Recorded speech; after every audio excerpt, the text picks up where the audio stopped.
ఈ నెల 25, 26న కలెక్టర్ల కాన్ఫరెన్స్ నిర్వహించనుంది ఏపీ సర్కార్.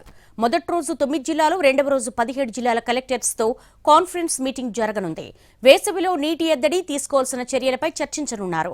అలాగే పట్టణాభివృద్ధి, వైద్యారోగ్య శాఖ, విపత్తు నిర్వహణ శాఖల ప్రత్యేక కార్యాచరణపై చర్చించనున్నారు. ఇక ఈ మీటింగ్లో పీఎం సూర్యఘర్ సోలార్ ప్యానెల్స్ పై ఏపీసీఎస్ ప్రెజెంటేషన్ ఇవ్వనున్నారు. వీటితో పాటు P4 సంక్షేమ పథకాలపై కూడా చర్చ జరగనుంది. అదేవిధంగా భూముల వ్యవహారాలు, భూ సర్వేపై CCLA ప్రెజెంటేషన్ ఉంటుంది. నగర వనాలు, పచ్చదనం, ఎకో టూరిజంపై అటవీ పర్యావరణ శాఖ ప్రెజెంటేషన్ ఇవ్వనుంది. కలెక్టర్ల కాన్ఫరెన్స్ లో ప్రతి జిల్లాకు 20 నిమిషాలు కేటాయించనున్నారు. 10 నిమిషాలు కార్యాచరణ ప్రెజెంటేషన్ ఉంటుంది. 5 నిమిషాలు సమస్యల వివరణ, ఇంకో 5 నిమిషాలు చర్చకు ఈ సమయాన్ని కేటాయిస్తారు.